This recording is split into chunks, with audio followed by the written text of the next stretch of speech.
have the pleasure of introducing Melanie Tonia Evans. Welcome. Thank you, Paul, for having me.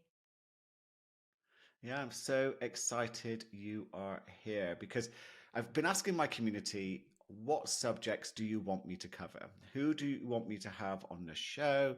What would be very helpful for you? And narcissistic abuse comes up time and time again. And the fates have guided you to me to have this conversation, which I think will be gold for anyone listening. So you're the author Perfect. of You Can Thrive After Narcissistic Abuse. How did this all come about? What happened? Gosh. Well, okay, so let's go back 17 years ago. And well, actually, it was another 4 years before then. But what had happened was I really thought God had blessed me with the man who was the man of my dreams. I'd had difficulty in relationships, I'd done stacks of inner work on myself. And I really thought, wow, this is it. He's everything I've ever wanted and totally uncharacteristic to me. I got married within 4 months. I'd never been married before. I hadn't actually really even considered it, but it was just so right. But yet, Mm.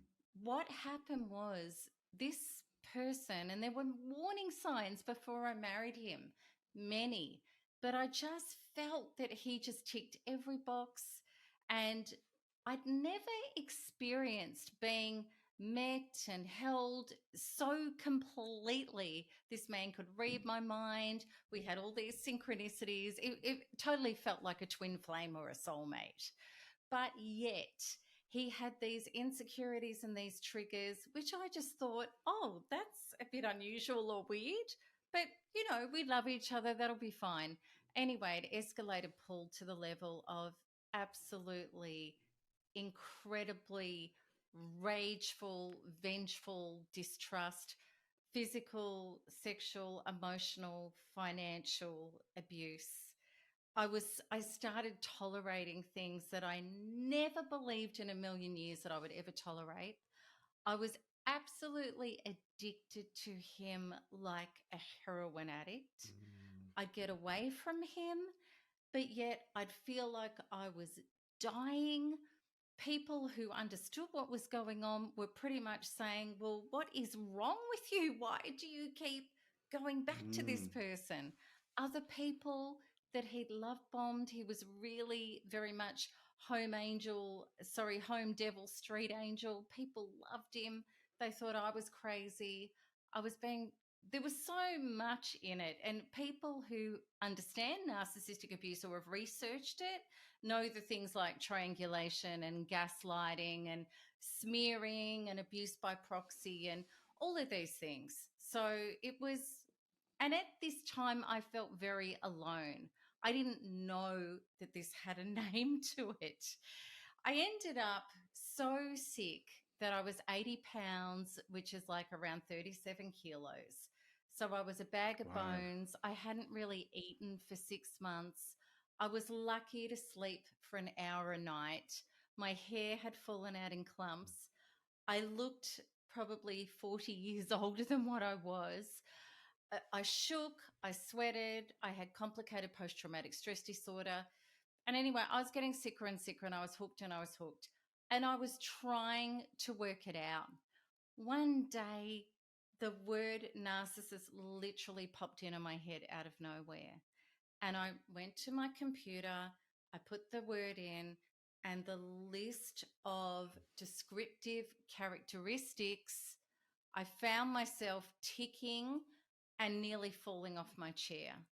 And I'm like, oh my God, this is what this is. And then I looked out I started, and I'd already been doing heaps of therapy and nobody had pinpointed it at all. So anyway, I made some inquiries because I was actually connected to the health and the personal development field. And I found this amazing specialist who specialized in personality disorders. Now, she gave me a lot of great information and I'd already started researching, but she said there's 4 ways that this could turn out. And she said either he's going to kill you you're going to kill him in reactive abuse, trying to, or you just will. You're either going to Wow. have, you're going to get so sick, you're going to get terminally ill, or you're going to have a complete and utter psychotic breakdown. She said, there's no Whoa. happy ending here. They're your Mm. options. So even though I knew that cognitively and she'd convinced me, I was still like a heroin addict that couldn't give him up. So I was doing things like lying and hiding him and sneaking around. The shame was horrific. I was getting sicker and sicker. And I was like, he was like a cat with a mouse. He really was. But eventually, the fourth outcome that she gave me, the complete breakdown, it happened.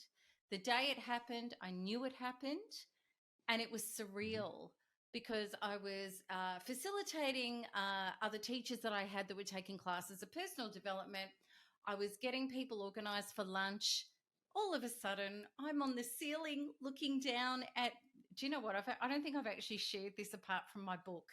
I don't think I've done this on an interview, but I was on the ceiling looking down at people. I'm like, okay, I'm outside of my body. So I kind of watched myself make an excuse, walk out the front door. I'm above myself. I got into my car. I got into my car and started driving, and all these visions of me smashed up with blood and I don't want to get graphic, but and it just kept Wow. flashing off and on. And by the time I got home, it was a constant. Eyes closed or open, it was there. It was weird. Mm. I was like calmly numb. And I was telling myself, this is it. This is the psychotic breakdown. I have lost my mind. I rang a girlfriend. She came and got me to a hospital, had Mm. tests. My adrenals were shot. They told me that it was that bad, my readings. I could have had a heart attack or a stroke at any moment. I would need Whoa. 3 antipsychotics, possibly for the rest of my life, to be able to function. And they said, you will never, after all the tests and everything came back, they said, you will never again operate at the level that you have. You will always be impaired because the breakdown was so severe. And you're possibly Whoa. going to Okay. have to be institutionalized. So, being a really I'm the sort of person, always been motivated, A type personality. I thought my life was over, and I thought the people in my life were better off without me. I'm not good with aspirin, let alone antipsychotics. Drugs don't agree Okay. with me. So I knew this was going to take me out. And in personal development, I'd seen that happen to people, and I'm like, no. So I started planning the end of my life really seriously. And when I was doing that, I was thinking how to do it in the kindest way for the people around me. I thought it was game over because at that stage, Paul, I'd Mm. lost all of my resources. I'd lost my house. I'd lost my business. I'd lost all credibility because of the smearing. I'd lost what I thought was the love of my life and and the life that I was going to live. I'd lost the respect of my family. My son had turned away from me. I had really I was in piles of Mm. debt trying to get well and fight him in court while he was annihilating me. I thought it was the end of everything. And this was my own, it was like, I can't even function. How on earth am I ever going to come back from this? So I thought, Mm. okay, it's time out for me. I have to go. This voice in my head kept incessantly saying, no, there's another way. And I'm arguing with it, thinking it's my madness. I go to my bathroom. I fell on the bathroom floor. I put my arms up and I just screamed out to my higher power, help me. I can't do this anymore. And it was this Wow. massive surrender. And at that moment, Paul, it was like my head split open, this download of crystal clear clarity and like massive megabytes in split seconds entered me. And it was the greatest truth I'd ever known. Maybe you have to be out of your mind to know the truth. And I had the truth. Mm. And the truth was, he was a catalyst. He had reflected back to me all of the unconscious parts of myself that I had never yet met or known how to heal, despite my personal development. All the ways I was Wow. hard on myself, all the ways I treated myself with conditional love, all the ways that I didn't spend time with myself, all the times I'd screamed at him, "You don't even know me." I didn't know me, my inner being. So all of these synergies came up for me one after the other. And then the voice said to me, "I'm going to show you what it will be like if you heal from the inside out and take full responsibility for your inner wounds." He's just a catalyst. If it hadn't have been him, it would have needed to be somebody else because your soul wanted to evolve. Mm. I got catapulted into the future where I saw and felt myself like I do today, whole, connected to source, empowered, confident, expanded, successful in loving relationships. I'd never felt that my entire life, Paul. Probably not lifetimes. Definitely not Mm. lifetimes. I felt it, I embodied it, I knew it. I came back to my emaciated, shaking self, and the voice said to me, "It is your choice. If you choose this mission, that's your future. If you don't, you can exit. But you're going to have to come back and repeat it and do it again because your soul wants this evolution." So, with Whoa, whatever I okay. had left, I chose the mission. And then what happened was I went and had a bath. And for the first time, I visualized my inner being and I held her and I saw her and she was ragged and broken and crying and smashed up. And I held her and I said, "Sweetheart, I'm here. I am so sorry that I didn't turn inwards to you. And with everything I have, I don't even know how I'm going to do this. I'm going to love and heal us back to health, and I'm never leaving you again." From that moment on, I started life in a quantum way from the inside out. I'd seen the Mm. field, I saw the interconnectedness, I knew what I had to Mm. do. I didn't know how I was going to do it, but I knew it was possible because I'd felt it, I'd experienced it. Synchronicities, Paul, opened up in my life that were crazy. I went back the next day to my CAT team and I talked my way out of antipsychotics and got discharged, which was a complete and utter miracle. And from then on, the people, the situations, the inspirations, the knowing, the miracles kept up in my life. And I took this path of quantum understandings, understanding such things like peptide addiction and how we manifest and how the subconscious is king and how the subconscious is connected to the superconscious. I'd seen it, I felt it, I already knew it. I just had to put the pieces Yep. together to heal it. So I studied theta healing, kinesiology, EMDR, body code, whole heap of subconscious modalities, healed a pile of stuff, but to completion, free of them completely. My brain completely healed. But I had agoraphobia, persisted, getting in open spaces because he was very vengeful, dangerous, very scary Mm. individual. He actually blew up the car of the girlfriend after me, and she'd left something inside and Whoa. gone inside. He blew it up. So he's a very dangerous person. So out in open spaces, I was still terrified. Anyway, to cut a long story short, one day in Koh Samui, Thailand, I was in my hotel room and I set the intention I was going to get the answer because I wanted to go out and play in Thailand and I couldn't with agoraphobia. So anyway, I set this intention and I just really set it to my higher self and forces much higher than me. Okay, I'm ready to receive the answer. And I started taking dictation of a healing protocol and a code. I was already working with really powerful stuff, but this was different. This was timeline, it was source inclined. I was shown 4 compartments of the subconscious that needed to be accessed, to be shifted and then integrated, and so on and so forth. Mm. And as I was writing it down, stuff I recognized, stuff I didn't, but I did. I already knew it. And as I'm writing Yep. it, I knew it was going to work.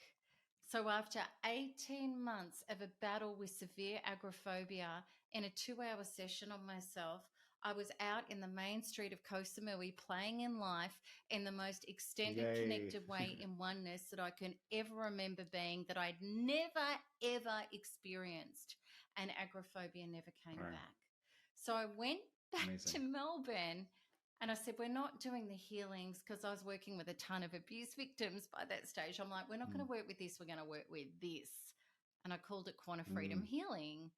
It took off, word of mouth, clients piled up.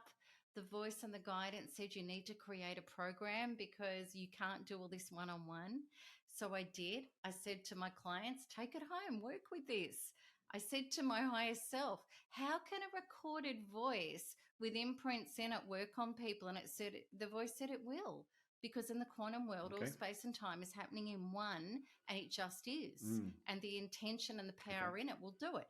And it did. People started healing with it. Then it exploded worldwide. People were telling people.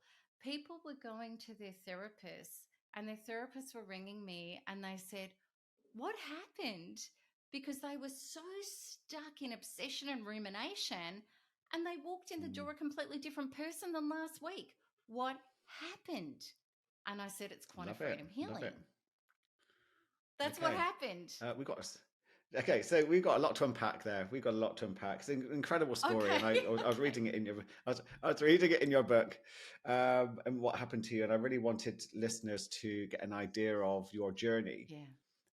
into where we are. But let's go back to a couple of things. You mentioned that you were ignoring the red flags when you Yes. met this guy, and anyone Absolutely. listening to this might be thinking, "What are those red flags? What should we be looking out for when it comes to a narcissist?" Definitely, Paul. And it's not easy because narcissists don't walk up with a t-shirt as an I'm a narcissist beware. Mm. They can be really Mm. loving and attentive, love bombing, and they know how to question you and find out what's missing in your life or what you really, want. And they Mm. purport to be that. So I'm just going to preface this by saying it's hard to see the warning signs. Often it's when you're already in there, you're going to start seeing things like they're entitled, they get triggered on a hairline, things that normal adults don't get triggered about. So they Mm. really demand, the false self demands a certain level of respect and attention. And if they're not getting it, or if you're getting it from other people, well, then those deep insecurities that narcissists have come up to the surface. So it could be a look or the silent treatment, or I'm going to leave the room. Or afterwards, they're going to start putting you down and saying, well, did you enjoy that? The fact that, I got ignored and you were getting all the attention. And, Mm. so it's really childish and insecure. But I will Okay. say, and it's really important to understand, you won't get that until it's too late. And this is why, and what I teach people, and I had to teach myself, is we've got to be able to do relationships at a respectful pace and not hand over access to our body, our soul, our heart, our finances, our home, because we're feeling Mm. so chemically attracted to somebody. I think a lot of people relate to So that. A lot of people important. relate to that. Yeah. Can we create a definition of what is there a definition of what is a narcissist? If anyone thinking, okay, so there are good things to begin to look out for. Unfortunately, it does sound like it's a little too late before you begin to recognize those signs because of the love bombing, the attention that they give you. But what exactly is a narcissist? And what's happened Well, for a person to become a narcissist? there's two definitions, okay? Mm. That word gets thrown around a lot, Paul, and there are Mm. people, all of us in an unconscious triggered moment can act not on our best terms, okay? Even Yeah. narcissistically. Right. So we need to understand that because you can't just label somebody as a narcissist. Somebody who's got Mm. narcissistic personality disorder is an unconscious person who is a false self. And what that means is their real self, their true self, they submerged it, they've divorced it. They decided it wasn't adequate to get their needs met. So they kind of threw that inadequate, inferior self into the corner and put a fictitious character in its place, which is the ego, which is who they would like to be. So this is omnipotent, it's important, it's significant, it needs attention. And because it's a false self, it's paper thin, it's not based in a true wholesome wholeness inside. So this false self demands, it's an empty black hole that's never satiated. So it demands attention, stuff, things, significance, energy. It's like a black hole sucking celestial beings, but it stays a black hole. Okay. And what, listening to what we're describing, I mean, I'll go into it a bit later, but I dated a narcissist. So it was, I've not talked about it ever on this show before. I dated someone, but they've passed away, unfortunately, now. But that was quite a dark period. And I think I count myself very lucky. But why do we attract narcissists? How does that happen? Yeah. It's because of our unfinished, unhealed business, Paul. And a lot of people will say that narcissists can target anyone, but it's just not true. There are people who don't, there's a saying, okay, and it's like hungry people make the worst shoppers. So what can happen?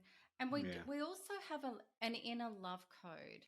So when we've got unfinished business, really from our childhood, and we've still got the love code of the people I love abandon me, the people I love invalidate me, the people I love replace me, all of those kind of unhealed traumas, what happens is these people feel familiar.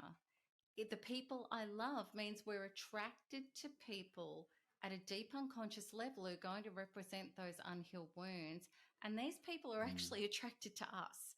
So it's like a magnet. Emotion, energy, emotion, trauma is a powerful emotion that's an attractive force. Now, logically, of course, we don't want somebody who's going to cheat on us. So logically, what happens is this person will come into your life. They will say to you, you'll sit down with them on a dating thing, and they will say to you, well, they're complimenting you. They're feeding your egos. You're so gorgeous. You're so beautiful. I can't believe you're single. What happened to you in a previous relationship? Well, he cheated on me. Look you straight in the eyes. And they'll say something like, oh my God, how could anybody do that? I so believe in monogamy. And I believe that if you start having an attraction for somebody else, you'd leave. You'd be honest. You'd work on the relationship before you would do that. So, and they're looking you straight in the eye, their body mimicking you, and you think you've hit pay dirt. It feels like you're in a desert, you found your oasis. Oh my God, here's the person who can heal my trauma and I'm going to be safe with. So you give them very quick access. And this person is absolutely a cheater. Absolutely. But you haven't taken the time to ascertain them. And here it is with narcissists. They're a predator. They need to get supply quickly. So a predator will look for the gazelle that's limping at the edge of the pack and hit it fast for a feed. Now, if you are on a date with a narcissist and you're like, well, yeah, whatever, and you ask questions and you don't know them, and this person would have to meet you for 4 or 5 dates, and they would have to take your time and you retain your life and you don't fall into an instant relationship with them, instant supply, they're going to ghost you, get bored, or guilt you and try to scare you into bonding with them. And it gets exposed very, very quickly and easily. They're not going to go the distance because they can't. No, I recognize the love bombing. I remember thinking, oh my God, this person's interested in me. I was going for an anxiety disorder at the time, and it was just like, I've attracted this type of person. I thought, and it was the love bombing was absolutely insane. But yes, they were also sleeping with. Yeah, it was intoxicating, but they were also doing the same to my friends. I didn't know this. The gaslighting was another level. And they even tried to Oh, convince me yeah. to move into a flat that didn't even exist. That was going to be the finale. I was going to leave my home to go to a home that didn't even exist. But Oh, my my whatever it gosh. was, something rose in it at that last moment and told me, don't move away from this person. It was like something clicked, and I did, and yeah, all hell broke loose afterwards of what they tried to do in regards to revenge. But I got through it. I got Of, through it. yes. But it's amazing Yes. what we tolerate. And you mentioned that you tolerated Yes. in your relationship quite Yeah. a lot. What was it that you were tolerating that people might be able to relate to? Oh, the thing that was so chilling for me, and it is Mm, narcissistic, was the lack of empathy, the cruelty. Like mm, I could be sobbing on the ground and he would be screaming the most shocking things at me that were just smashing me to pieces while I was, you know. And I remember once my cat got hit by a car, and the insane level of abuse, because you're not allowed to be sad and you're not allowed to be down and you're not allowed to mm, get attention from friends, or just yeah, the cruelty. And yeah, things that, because when you're a kind person, and we're empaths, we're mm, sensitives who narcissists love to get with. We're really kind, caring people, and we're very responsible people. We keep the fires burning and the roof over the head, and the mm, bills paid. And narcissists are so disrespectful. They're so loose, unaccountable. And the thing that really drives you crazy is they will not be accountable for their behavior. They mm, will lie and make excuses and justifications and double down with a lie on top of a lie on top of a lie on top of a lie. And it drives you crazy because you, as a normal human being, God bless you, want the truth, want to hold people to the truth. You saw it with your own eyes. You mm. know it was the truth. But they will look you in the eyes and they will say black was white and up was down. And to a Yeah, yeah, yeah. narcissist, they don't care if they get to walk away without admitting that it was black and it was down. They've won, even though Yep. you saw it. It's nuts. Mm. And yeah, I recognize, I've been taken back to all these memories just from having this conversation with you of the amount of times where, and you know what this is like, where they said and did something, Oh and the denial and how gosh. we've got it wrong. And it makes you feel like you're going crazy because you think, I swear that they did I know. this. I said this. Yeah, the classic was meet me at this bar at this time. So I'd go and they wouldn't turn up. And then I'd get back home, and this is when before mobile phones were a big thing. So I'd ring them, and they were like, "Oh yeah, no, it was another bar, and it's tomorrow." And I'm really, Oh um, wow. I'm pretty good with that side of things. So how am I getting this wrong? And then you start to think, how am I getting this wrong? Is there something wrong with me? And Yeah, it just kept repeating. It was the whole thing was cleverly orchestrated. But again, we get absolutely. it. We because we want to see the best in people, we tend to And doubt ourselves before mm, we doubt the other person. and Paul, we can't comprehend why somebody would think or behave like that. Mm. No, it didn't even It's enter my mind. And outside our yeah. scope of capacity. Mm. So if someone recognizes what we're talking about and they're Mm. thinking, actually, this sounds very familiar, what could they begin to do? And do you know what, Paul? They will, because they all come out of the Mm. same cookie cutter. It's eerie how Mm. identical the behavior is. Yeah. Yeah. And I'll say to Yeah. anybody, if you feel like you're arguing with a 5-year-old in an adult's body with the twists and the turns and you feel like you're going crazy, this is what you're dealing with. You're not crazy. Mm. You're in crazy making. That's what's going on. And they know what they're doing. Because for a narcissist, what they want to do always is trigger you and derail you so that they can stand Mm. back and go, oh, you're the problem Yeah. because you get triggered. That's Yeah. their Yeah. main goal in any confrontation. And they will do whatever it takes to get that reaction.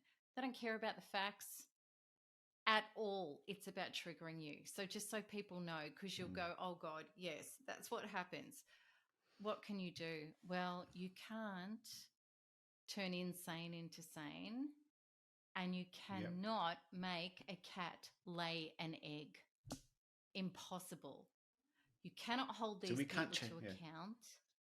Can't Yeah. So change can we them. change a narcissist? We can't change an. Is there? So people Can't listening to change this them. might be thinking, because I know that I'd be doing the same thing if I hadn't gone through my experience. I'd be like, but surely everyone can change. We can, I don't believe in leopards can't change their spots. So surely we can do something. Is that definitely the Mm. case? And do you know what? You're right, Paul. Mm. Everybody can if they admit there's something wrong with them, if they take Okay. responsibility that there's something wrong with them, if they're accountable for what they've done, if they're Mm. genuinely remorseful and care about others in regard to what they've done, people can atone, amend, and uplevel. Absolutely. The problem is with a narcissist is there's no true self operating. There's a false self, which is me versus you. I'm superior, you're inferior. Therefore, I can't Mm. admit there's anything wrong with me. So it's a delusional self that it's very construct, relies on it remaining superior and you inferior, therefore cannot come down and admit that there's something wrong. A narcissist can admit there's something wrong with them when that is the only option left for them to be able to achieve an agenda. So that's when Oh you're yeah. walking out the Yeah. door or you're gone and they want to hoover you back in for their agenda.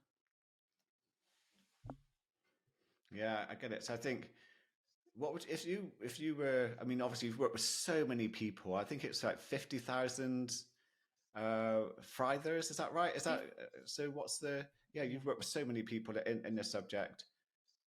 That's What's the? 50,000 graduates Yeah. that have worked with the Wow. quantum shifts to get out of the bowels of hell into like above survival into thriving. Yes. But I mean, my that's work's absolutely touched, I incredible. think it's around 6.5 million people now.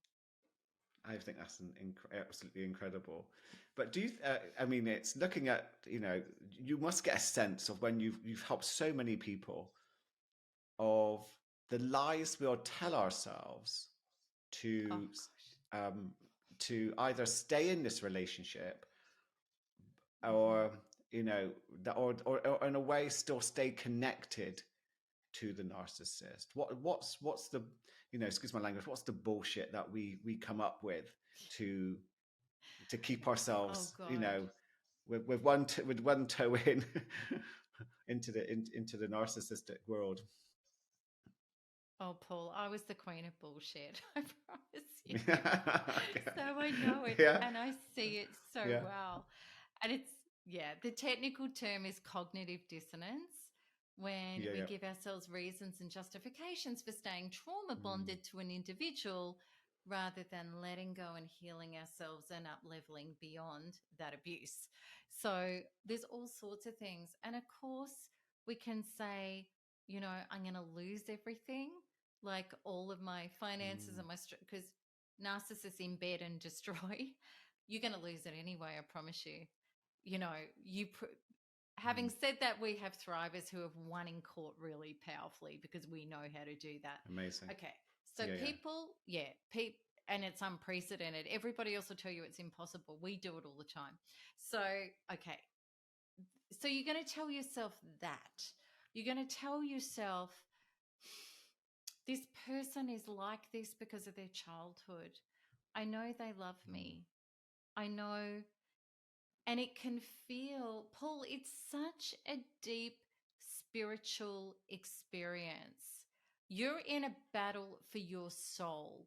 We're talking twin flame, nemesis, soul contract. This is why you need to get at it at a quantum level that feels so like I'm going to die without this person.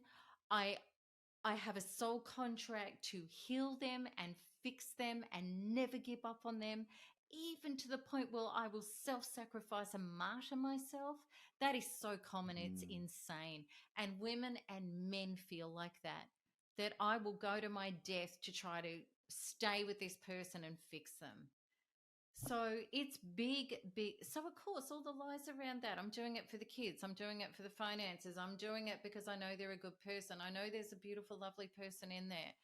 I know they love me. Mm. I know it's their childhood. But above all of the excuses, it really is this deep, powerful soul tie that needs to be dissolved and dismantled in order to get away. So is that, because I saw that in your book as well, that you had this big revelation that this goes beyond this earthly realm into like soul contracts, etc. So is the relationship with a narcissist an opportunity to heal something and take ourselves to another level? You know, because there seems to be this deep crisis that we seem to have this experience, which maybe we have contracted to, and then we create this whole new life for ourselves. I mean, this podcast wouldn't exist without my crisis of, like, very similar to you. I had that moment of I'm going to end it. I've had enough. And that was my panic Yeah. disorder. And then the voice inside said, you're doing this so the wrong way around. Finished with you. And get, yeah, we've got this is what you're going to do. And I didn't understand it at the time. I mean, it was like, I don't get what you mean. Go into the body. I'm not sure what that's all about. But it led to what I do now. So like, for anyone listening to this, it's like, I want to offer hope that even if it's very dark, even if you're going through something which feels like you'll never escape, and that, you know, if you are contemplating, And it you know, does feel like ending that. your life, that it Yeah. does. And there's a way forward. does. And it could be something, I know it sounds odd to say now, it was the best thing that ever happened to me. I don't know if you see it the same way. Yeah. Oh gosh. Yeah. Oh gosh. Oh, I would not accept $1,000 billion to go back to life before narcissistic abuse. I wouldn't.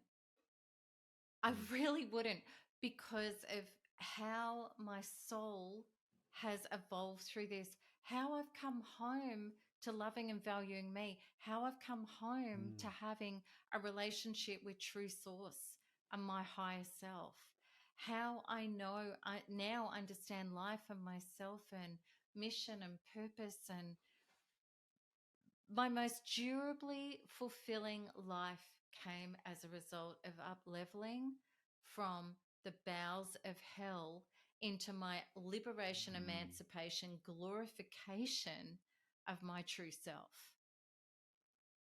That's how I Wow. feel about it. Yeah. And you know, that's I'm on why the I'm same page with you. excited Yeah. for people. I am so excited. You know, like all the narcissistic Yeah. abuse people are like, you know, it's terrible and you're going to have this and you're going to have that. And, you know, like, and I'm like, yes, where you are is the bowels of hell. But this is the thing, you know, how are diamonds created? Under massive pressure and fire. How do pearls come about? From the grit in a shell. Our greatest gold comes from our greatest darkness. And when we turn survival in and unleash it into creation, we become unstoppable. And that's the quantum world. And that's the power when you start healing quantumly. So I'm beyond excited and honored and humbled to take people on that journey. I, you know, if anyone was listening just to that clip, just that bit there, it's so powerful what you've just said, and I'm with you all the way, especially about working, you know, at a deeper level with the subconscious mind, and even beyond that. Um, Again, it's the level of change, the level of tapping into who we really are and what we're really capable of Exactly. often comes Exactly. from, and it comes from a crisis, because we don't often Absolutely, it change does. without pain. I would love to say that we change drastically without pain, and that we're motivated towards just because we want to feel good, but we don't tend No, to of in course we general. don't. Yeah, yeah, And we'll Paul, we've just got so float. many layers of false programming and Mm, so many layers of yeah. lies that we've been dumbed down with and we've been fed and we've been taught life from the outside in instead of life from the inside out. And we've been cut off from our inner, innate, Mm, coded source self power.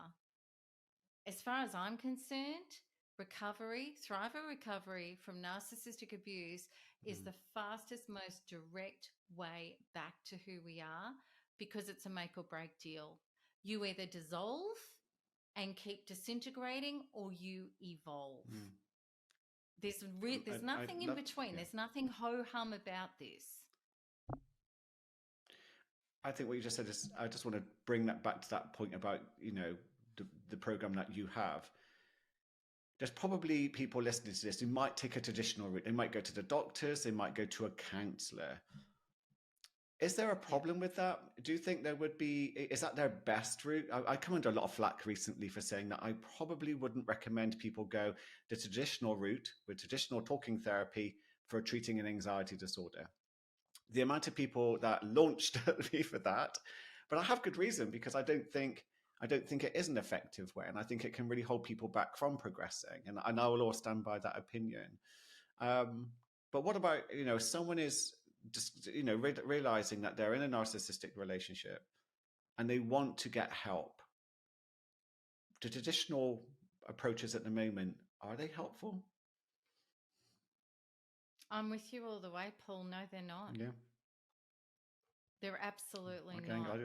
Because all you're Yeah. doing is talking about what happened to you, which is just concreting in your inner identity that you're a Mm. victim. Then you start researching and you get into abuse forums, which further cements that into your inner identity that you're an abuse victim. Okay. You're Yeah. not doing any of the work in your somatic, emotional, limbic self, which is actually the operating system of your entire life, which is your emotional self, is your connection to Mm. your inner identity. And if you don't get past the conscious mind, which operates at 40 bits per second of your entire being, and get to the engine of 40 billion bits per second, which is your subconscious programs, well, you're just trying to Whoa. put Yeah. ice cream on top of poop. You're trying to drive a Yeah. Yeah. Ferrari into a garage where there's a rusty old wreck in the way. You're trying to put a Mm. program on top of a powerful trauma, heavy emotional program that is so powerful that all you're going to do is drive yourself bipolar, feel like you're a total failure, try and get out of obsessive rumination and thinking with more thinking and more research, which is ice cream on top of Mm. poop, and you just get, it makes you sicker. Yeah. It's over focus on the neck up, isn't it? Just change your thoughts, change the way that you think. You'd be Talk about your better off past a not lot. going I to mean, therapy. yeah, yeah. I, You'd actually be it's I, better off not wasting your money on therapy. And I'm outspoken about that. Now, mind you, there are great therapists who can work on the mm, somatic emotional being and on the yeah, subconscious programs. If you don't have somebody working with you at that level and they don't know how to somatically, emotionally access your mm. subconscious to shift your trauma out and give you a reprogramming tool and ability, forget it. No, I'm 100% with you on that. 100% with you on that. We might get a Yeah. few messages in regards to what you've just said. Uh, as like I have, though I did get a lot of people agree with me when I talked about this, because, I don't but care. it's yeah, I don't yeah, no, care. We don't save yeah, lives by not telling the truth. And I think that's I true. can't Yeah. tell you the amount of people that have come into my program and my community. Well, I Mm, could, you'd believe me, that have been Yeah. trying to get over a toxic trauma for 35 years, and they come in and within 2 weeks they've shifted and healed more than what they did in 35 years. How amazing is that? How amazing is that? So the first step for anyone Yeah. listening to this thinking, oh, I'm still unsure what's the first step? What would you say to someone who's still contemplating and Mm, yo-yoing back and forward about what they could do, not mm. do, because it is addictive, right? What would be a good Oh, first step that might help them wake up? you have to stop touching the stove that is burning you. Mm, Okay. The more that you try to control that to be sane, the more out of control you're going to get. So, as hard as it is, you've got to go cold turkey. You've got to detach. And then when you detach, what's going to happen is all mm. these addictive feelings, you're out of the fight. What happened last week, last month, last year, last decade is going to hit you and smash you. It's called aftershock. I coined the phrase, nobody else talks about it. If you Google my name and aftershock, you'll see what I talk about. You feel Okay. worse instead of better when you pull away. It hits you so hard. And that's when people break no contact all the time or modified contact. You think you're going crazy, Mm, you think you're dying. That's when you've got to get into the quantum work. Because if your focus can come off the aftershock and your symptoms are so magnified, where you start getting into the quantum work to start getting the traumas out that are manufacturing those symptoms, you will start taking a path back to you and a healing really quickly. And what's really perfect about our system and our community is we are set up through the Narcissistic Abuse Recovery Program and the Narcissistic Abuse Recovery Forum that we have every resource and every support network to hold you in that time to your path to getting well, which isn't just wonderful. about you getting out and recovering your soul. It's about you being prepared to go into battle with what's going to come. Because when you leave a narcissist, that's when you will really experience what is possible from this person. It will shock you, Mm, stun you. Those of you who've been through it, you know what I'm talking about.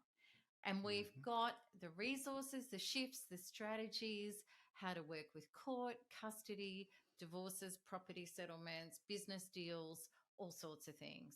And we I love it. usually win. Our members win. Amazing. Love it. Amazing. Melanie, I could keep talking to you all day. This is such a fascinating subject, but It's a it we are is. coming to, yeah, Sadly, it is it's this, fascinating. Like it's so yeah, it is horrible, but fascinating. there is a Yeah. Yeah, fascinating aspect to it.